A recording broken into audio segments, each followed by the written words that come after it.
The day my husband told me he wanted a divorce, he was wearing the tie I had picked out for him 3 Christmases ago. Navy blue, small white dots. I remember thinking that was the cruelest detail, that he would end us while wearing something I had chosen with love. We were standing in the kitchen. It was a Tuesday. I had just gotten home from a 12-hour shift at the hospital and my feet still hurt, and there was a container of leftover Thai food in my hand that I had picked up from the place on Maple Street because I knew he liked the pad see ew. I set the bag down on the counter. I don't know why I remember that. I just do. I need to talk to you, he said. I knew from the way he said it. You always know. His name was Marcus. No, wait. Let me start over. His name isn't important right now.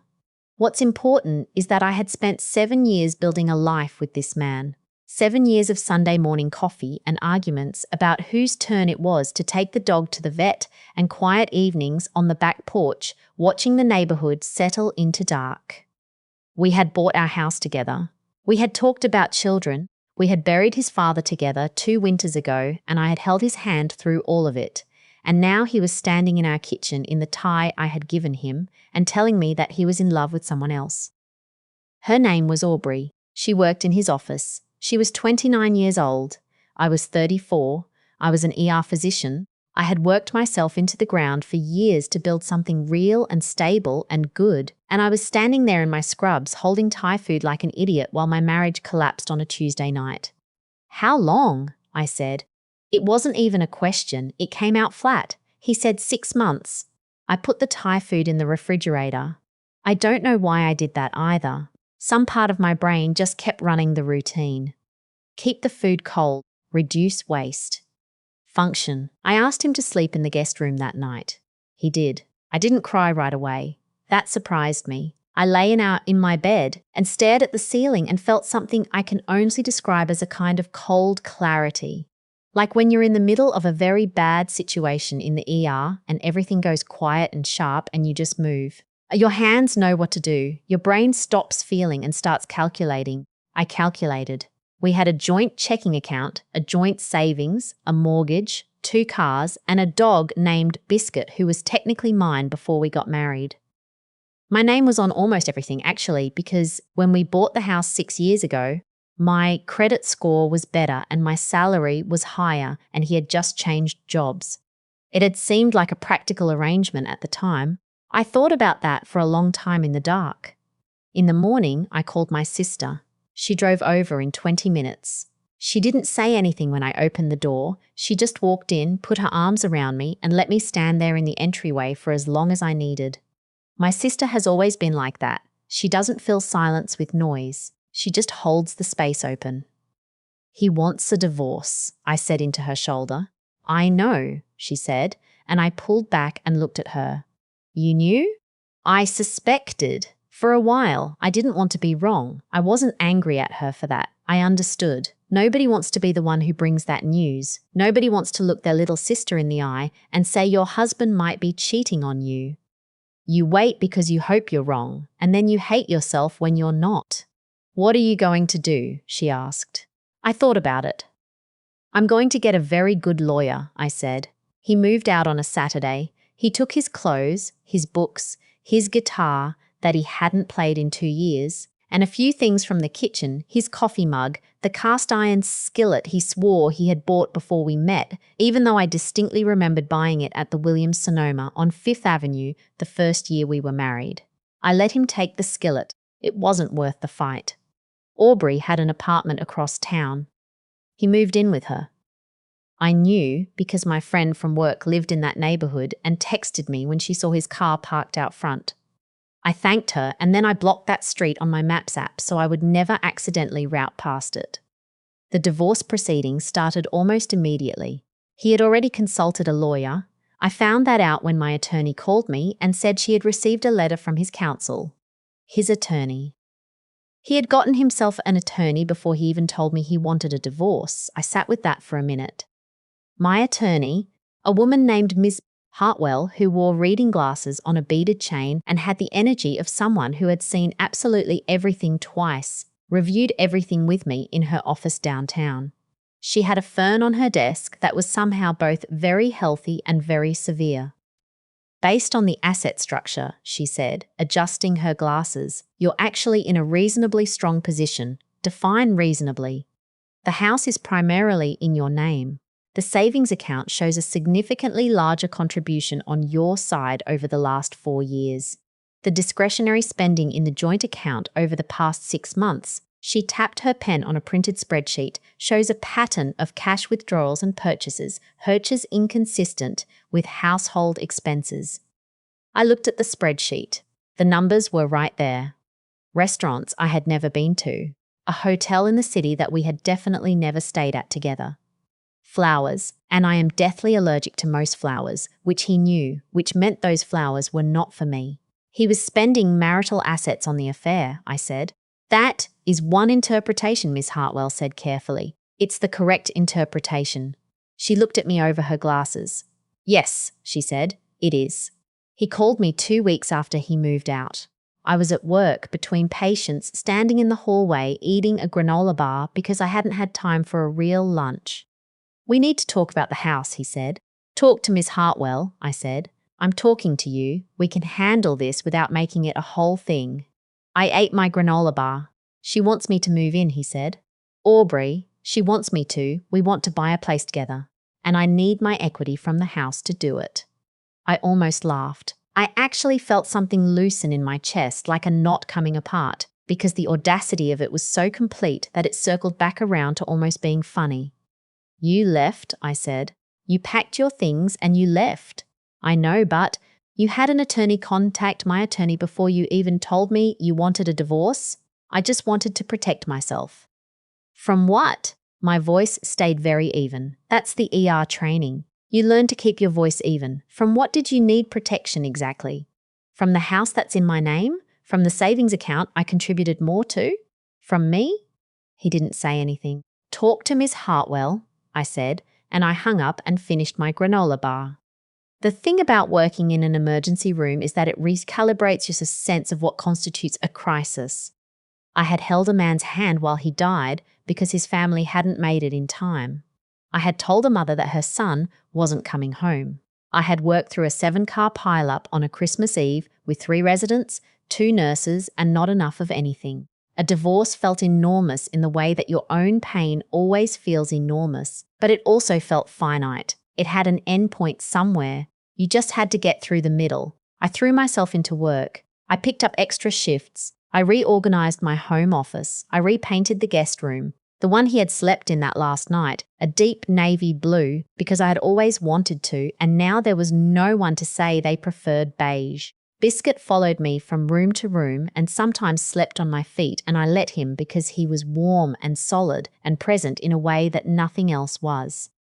My mother called every few days. She didn't push. She just called and asked how I was eating and told me stories about her neighbour's garden and her book club, and I listened, and it helped more than I would have expected. My sister came over on Sundays. We cooked together and watched bad television, and she brought wine, and we talked about everything except the divorce for at least the first hour, which was exactly what I needed. I was going to be okay. I knew that even in the worst moments. I was going to be okay. What I didn't know, what I had not yet told anyone, was what I had found 3 weeks earlier on a Tuesday afternoon during a routine review of test results at the hospital. I should explain how it happened. In our hospital, physicians occasionally review flagged results for other patients when their primary attending is unavailable. It's a coverage system. It's not unusual. It keeps things from falling through the cracks.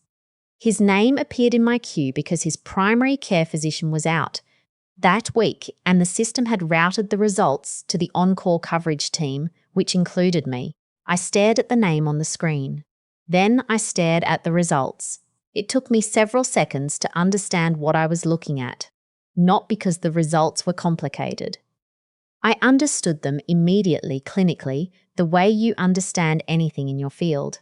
It took me several seconds because of the specific combination of what the results were and whose name was on them. He had been having some symptoms. I knew that. He had mentioned it back when we were still together a few months ago. Muscle weakness, some coordination issues. He had attributed it to stress, to overwork. He had made an appointment with his doctor. The results told a different story. ALS, early stage, but unambiguous. I sat very still in my chair. Amyotrophic lateral sclerosis, motor neuron disease, progressive, fatal, no cure. Median survival after diagnosis is 2 to 5 years, though some patients live significantly longer. The disease progresses differently in different people. Some maintain function for years. Some deteriorate rapidly. I sat with that information for a long time. I thought about the ethics. I turned them over and over the way you turn a stone in your hand. I was his wife. Technically, still, while the divorce was in process, I was also a physician. And I was a physician reviewing these results in a coverage capacity, which meant there were very specific protocols about what happened next. The protocol was clear. Results of this significance were to be communicated by the patient's primary care physician. The covering physician, me, in this case, flagged the results, noted the coverage review, and ensured they were routed back to the primary when he returned the following week. The primary physician had the patient relationship. The primary physician delivered the diagnosis. That was the protocol. I followed it exactly. I flagged the results. I added my review notation. I did not contact him directly. I did not call him. I did not send a message through the portal or pick up the phone or do any of the dozen things that were not my role to do. I followed the protocol, and then I sat in my car in the hospital parking garage for 20 minutes before I could drive home. The divorce was finalised on a grey Thursday morning in October. Miss Hartwell was precise and thorough, as she always was. The settlement reflected the asset contributions accurately. I kept the house. The marital savings were divided proportionally, weighted toward my contributions. The documentation of discretionary spending, the restaurants and the hotel and the flowers, had strengthened my position considerably. He had walked into the marriage with very little, and he walked out with significantly less than he had hoped. He looked, across the conference table, like someone who had expected a different outcome and was still processing the adjustment. Aubrey was not there. She had not come. I noticed that. I signed the last document. I thanked Ms. Hartwell. I shook hands with his attorney, who had the good grace to be professionally neutral about the whole thing. I walked out of the building into the cold October air, and I stood on the sidewalk and breathed. Done. 7 years. Signed away in a grey conference room on a Thursday morning. I called my sister from the car. "It's done," I said. "How do you feel?" I thought about it honestly. "Like I can breathe," I said. She was quiet for a second. Then, "Come over for dinner. I'm making that roast chicken you like." I went. About 3 weeks after the divorce was finalised, I got a text from a mutual friend, someone who had known us both since before we were a couple, who had been trying to maintain a careful neutrality throughout the whole process, which I had respected even when it was frustrating. "I heard something," the text said, "about him. I don't know if you know." I called her back. "His doctor called him in," she said. "It's serious, something neurological." I was quiet. "Did you know?" she asked. I chose my words carefully. "I follow my hospital's protocols," I said, "always." She didn't ask again. What she told me next was that Aubrey had found out, that the diagnosis had changed things, apparently, that the relationship had, her word, shifted. I thought about Aubrey, 29 years old, who had believed she was getting a man who was healthy and established and ready to buy a house with her.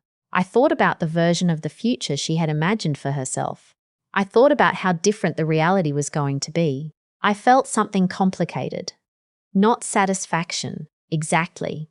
More like the specific sadness of watching events move forward with a logic you couldn't alter and didn't choose. Nobody deserves what he is facing. I want to be clear about that. Whatever he did to me, whatever failures and betrayals and Tuesday nights he is responsible for, nobody deserves that diagnosis. Nobody. But I also know that I followed the protocol. I know what my responsibilities were, and I fulfilled them exactly. His doctor had his results. His doctor made the call. I was a covering physician who reviewed a flagged result and routed it correctly. That's what happened. I have gone over it enough times to know that I believe that. On the good days and on the harder ones. Biscuit got a new dog bed in December. A big, expensive one that he immediately dragged to the corner by the fireplace and refused to sleep anywhere else. I hung new curtains in the living room, light linen ones that let the morning sun in. I started running again. Something I had let go of during the worst years of the marriage, when I was always too tired and there was always something else. My sister and I went to Charleston for a long weekend in January. We ate too much shrimp and stayed out too late and walked along the Battery in the cold and talked about things we hadn't talked about in years. On the last morning, sitting in a coffee shop with our hands wrapped around warm mugs, she looked at me and said, "You seem like yourself again." I thought about that. "I think I am," I said. She smiled. "Good." I had been so afraid in those first weeks that this would break something in me permanently, that I would never stop feeling like the woman standing in the kitchen holding Thai food, blindsided and small and wrong-footed. That the version of myself I had built over 34 years, the one who was capable and grounded and didn't need anyone to hold her upright, had been too damaged to recover. But that's the thing about being an ER doctor. You learn over and over again that the body and the self really is more resilient than you think. People survive things that should not be survivable. People rebuild from almost nothing. People walk back out into their lives. I walked back out into mine. Spring came. The house felt different, not empty, just mine. I repainted the bedroom too, eventually. A warm terracotta that I loved, and that would have been vetoed without discussion in a different life. I bought plants. I had always wanted plants, but he said the maintenance was a hassle. I now have 11 plants and Biscuit has learned not to eat them. Work was good. There was a colleague in the neurology department, someone I had known vaguely for years, who started eating lunch in the cafeteria at the same time as me. We talked about cases at first, then about other things. He had a dry, quiet humour and he listened well. And he seemed genuinely unbothered by the fact that I sometimes ate lunch at 3 p.m. because my shift ran long. I wasn't ready for anything. I was clear about that, internally and eventually externally. But there was something nice about having someone to eat lunch with who saw me as just a person, not an ex-wife, not a woman moving through a divorce, just someone who was interesting to talk to. I'll take that. I don't know what his life looks like now. I don't check. I made a deliberate decision early on, even before the divorce was finalised, not to follow the story, not to track what Aubrey did or didn't do, not to watch the consequences unfold in real time. That kind of watching doesn't help you move forward. It just keeps you tethered to something that isn't yours anymore. What I know is this: I had something. I gave it everything. It was taken from me in a way I didn't deserve, through choices that were not mine. And I took what I had left, my work, my house, my dog, my sister, my mother, my own particular stubbornness, and I built something new with it. Not the same. I won't pretend it's the same, or that I'm exactly who I was before that Tuesday in the kitchen. I'm not. You don't go through something like that and come out identical, but different isn't the same as diminished. I stood at my kitchen window on a Saturday morning in April, coffee in hand, watching Biscuit nose around in the backyard, and the sun was doing that thing it does in spring where it comes in at an angle and makes everything look briefly golden. And I thought, this is mine. This house, this morning, this dog, this particular angle of light. All mine. I took a long sip of coffee and I smiled, and I let the morning be exactly what it was.